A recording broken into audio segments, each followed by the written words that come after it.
Okay guys, after kong mag Starbucks, eto na.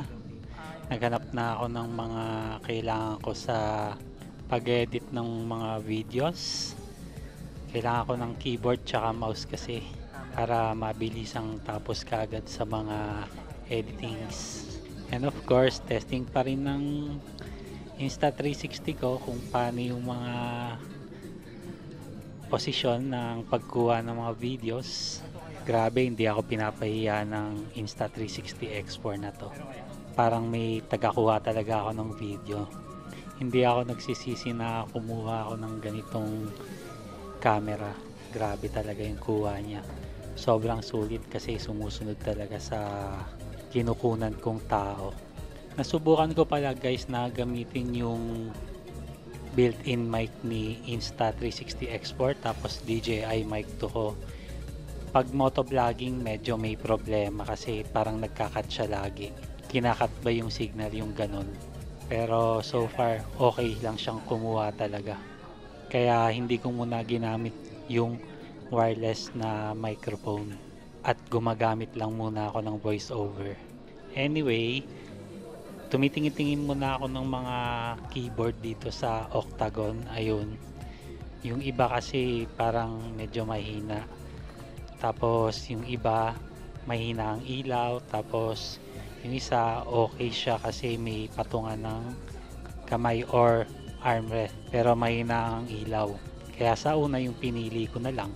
After ko makabili ng keyboard tsaka mouse, eto na, nag shopping na muna ako, I mean grocery, ng mga kailangan ko for survival mode. As you see, parang nasa movie ako, no? Parang wala akong hawak na camera. Ang lupit talaga ng Insta. Bumili ako ng malaking tubig, pero binalik ko rin kasi sobrang bigat at hindi ko makakaya sa biyahe. Nakadagdag lang siya sa bigat ng dadalhin ko, kaya napaisip na lang ako na bumili na lang dun malapit sa amin.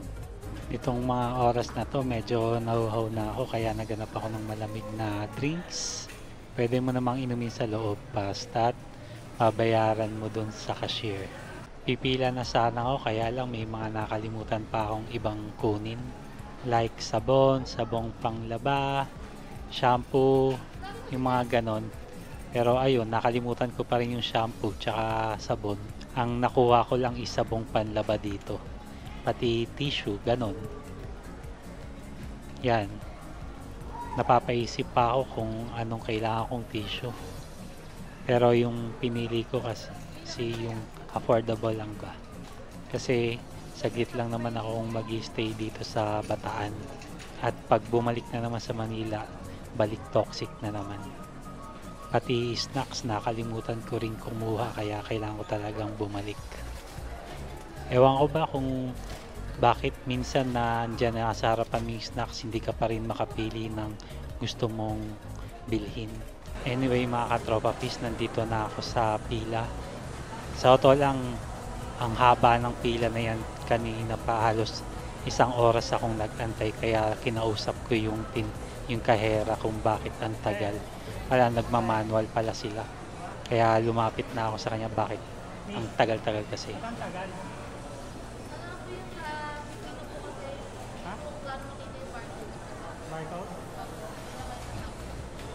As you heard guys, yung barcode nila may problema. Kaya nagmamanual yung bagger niya, pumupunta pa dun sa para tignan yung price na iba barcode niya. Medyo nainis ako dito guys kasi yung mga paper bag na binigay niya maliit lang talaga, tapos pinag-o-offer pa niya ako na kung gusto ko daw bumili ng eco bag. Yung tisyong nabili ko sa kanila hindi nila nilalagay sa paper bag, kaya eto nag-a-adjust ako sa bag ko para malagay ko lahat ng mga gamit. Andito lang ako sa tapat ng grocery store ng SM. Bad trip talaga ako niyang that time kasi yung dami kong ina-adjust, diba? Mga pinamili ko, inilagay ko sa bag ko, pinagkasya ko talaga lahat. Sana nga hindi ko na lang dinala din yung Steam Deck dito para reviewin sa Starbucks. wala kailangan ko lang talagang i-review siya kung kamusta ng Starbucks, yung Steam Deck pala, medyo mali lang ako sa sinabi ko.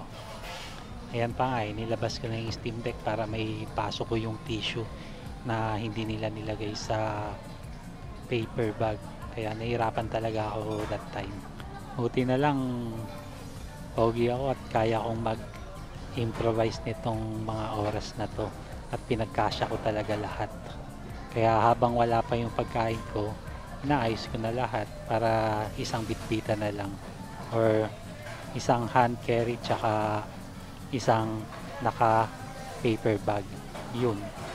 Habang inaantay ko na rin, sinubukan ko na rin na mag-testing dito ng Steam Deck kung okay bang maglaro dito sa kainan, kung okay pa rin ba siya. Pero ayun, mapapatingin ka talaga sa inaantay mong pagkain, kaya hindi na ako naglaro talaga, pinatay ko na lang at pinasok sa bag ko, pinagkasya ko lahat ng mga gamit. Sa totoo lang medyo nainip na ako that time, kaya nagpa-follow up na ako dun sa crew ng Pepper Lunch kasi nitong mga oras na to malapit nang magsara yung SM, kaya ayun, nagmamadali na rin ako habang sinecheck ko lahat kung nailagay ko na lahat ng mga belongings ko sa backpack tsaka sa paper bag. A few minutes later. Finally guys, dumating na yung pagkain ko, kaya eto, medyo nagutom na ako. Hindi na ako nag-order ng drink kasi nga may Lipton iced tea naman ako na kinuha sa grocery. Bali first time ko matitikman yung bangus sisig nila, yun yata yung in-order ko, kaya eto, tumitila-tilamsik pa yung mantika sa sobrang init. Sizzling plate kasi siya guys. And finally, titikman ko na yung food nila. Grabe, ang sarap niyan in fairness, kaya tuloy-tuloy na akong kumain. Ayun, habang kumakain ako, biglang nilapitan ako ni ate na yun, medyo nainitan yung labi ko, napasok yung dila ko, kaya nataranta ako kay ate in fairness. Akala ko kasi may ino-offer pa sila na iba, kung sinubukan ko pala tong mga seasonings nila.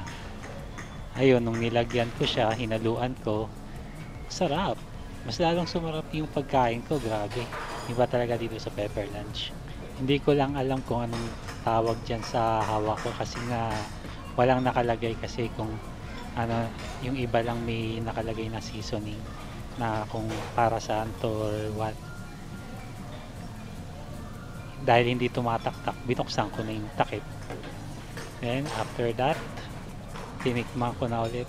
Grabe, mas lalong sumarap syempre. Kaya lang parang medyo umanghang ng konti yung pagkain ko, kaya napapa-drinks pa ako. A few moments later. Ayan guys, naubos ko na yung kinain ko, so nagda-double check na lang ako ng mga gamit ko. Then after kong kumain, larga na kasi nasara na yung SM eh. Parang may tumutugtog na kapag pa-closing sila, di ba? Ayun guys, nag-enjoy naman ako dito sa pag-travel ko papunta dito sa SM Bataan. Wala na akong masabi, kaya eto, pauwi na. Medyo magsasara na talaga ang SM, kaya kailangan ko nang umalis dahil sobrang bigat ng mga dalahin ko. At baka kasi maabutan pa ako ng ulan nitong mga oras na to, kaya kailangan ko nang magmadali. Kahit saglitan lang dito guys yung ulan, medyo malakasan din ng bagsak eh. Minsan umaabot ng 1 or 2 oras. Kaya eto, satisfied naman ako sa pag-travel ko dito. Anyway, ulitin ko sa mga baguang vlogger or nagpaplano mag-vlog, ulitin ko sa inyo ulit na huwag kayong matakot. Push lang, huwag kayong mahiya. Lalo na kung napaka-importante na pala na i-share ninyo, like yung mga hindi namin alam na lugar, di ba? Kayo lang nakakaalam, edi i-share nyo na rin sa amin para makita din ng ibang mga viewers or followers ninyo kung gaano kaganda Anyway, ito nga lang tatapusin guys yung video. Hope you like my video. Please follow, subscribe, share, comments, kayo na bahala. And ride safe sa inyo, tapos ingat lagi. Tandaan niyo, may uwian pa kayong pamilya at wag masyadong responsable sa daan. Okay? See ya mga ka-trophy office. Bye bye.